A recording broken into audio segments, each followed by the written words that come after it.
Hello, this is Alfred Angelo for Sage Tactics representing National Diversified Funding Corporation UK. So today I'm going to talk about aspects of merger and acquisition transactions which I think matter. For example, in the news, the purchase price of a transaction will often garner the headlines, but there are other factors which can contribute to what can be described as a good deal. So even on the seller side, the deal on the deal table, this is something that the seller has to consider when preparing their business for a sale, like what makes their business a good deal.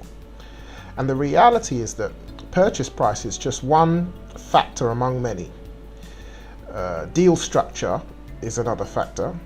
The deal terms, for example, like $1 million or 10 million price tag business can change the complexion of a deal just with the payment terms. I mean, which deal sounds better to you? A 10 million cash out deal or a 10 million payable over 7 years? And another factor could be risk allocation between the buyer and the seller. So these are just at least three of the really important characteristics which can make or break a transaction.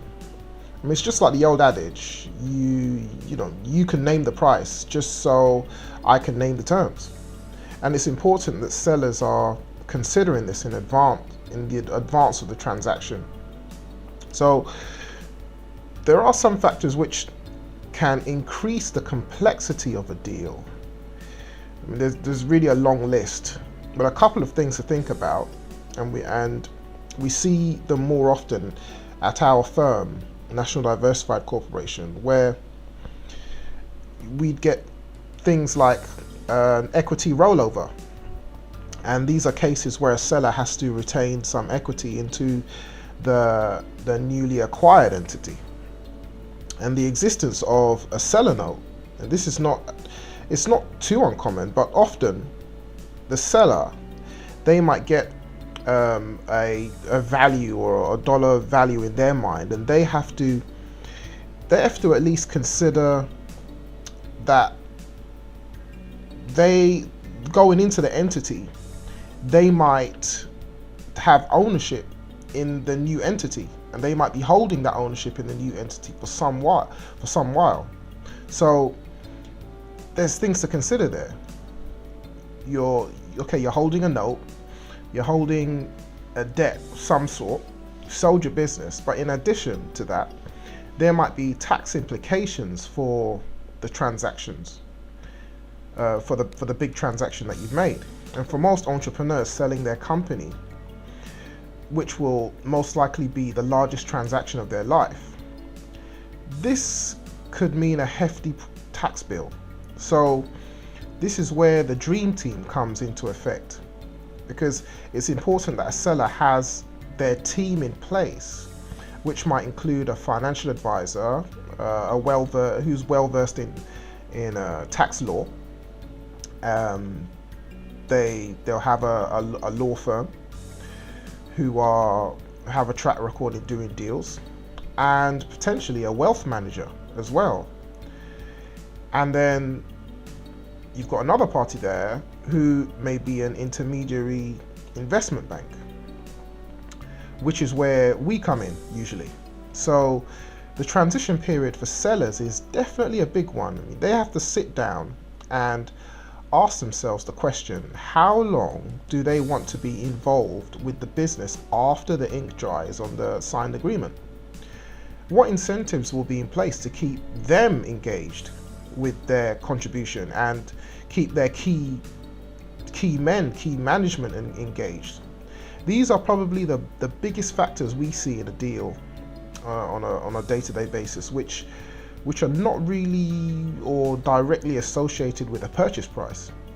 And if you look closely, you can see that these are things which linger after the deal is struck, which affect the future culture of the company post-acquisition or post-merger. So what I'm trying to point out are some of the reasons sellers of a business want to go and sell their company. They really want to be associated with a professional, because while the seller may be an expert on how they run their business, they are probably not an expert in how they sell that same business, or if they are a buyer of the business, how to buy one properly. Like, for example, on the transfer of a business, there might be a commercial property implications. So a lot of times the commercial property can be pulled out of the sale, which would affect the sales price, and the new owner of the business can rent out the property to the original seller of the business. So there are a lot of ways to handle things like this. And the other adage is where there is a willingness by both parties, there's quite often a way forward. And we are often there at the negotiation table, assisting deals and really holding them together.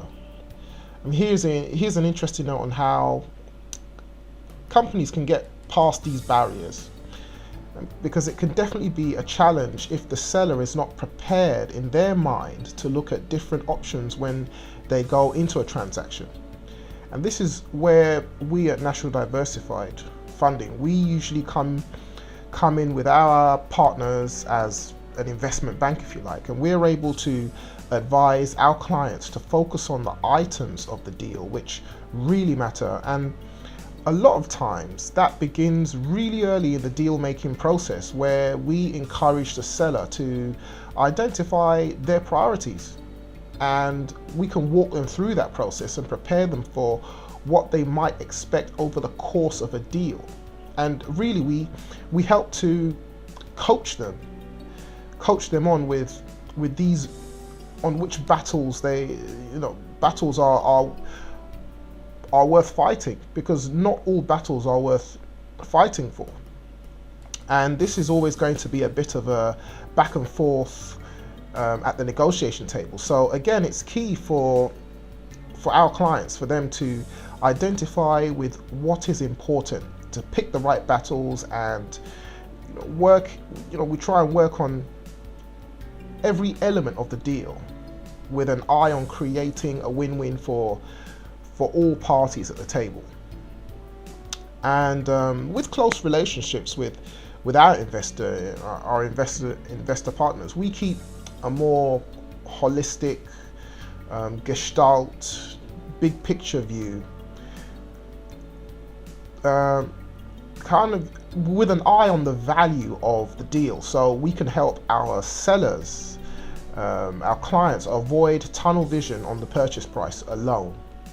So these are a few things to think about while doing a deal, structuring a deal.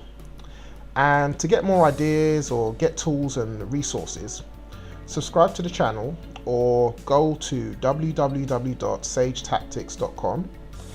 This is Alfred Angelo for Sage Tactics, representing National Diversified Funding Corporation UK.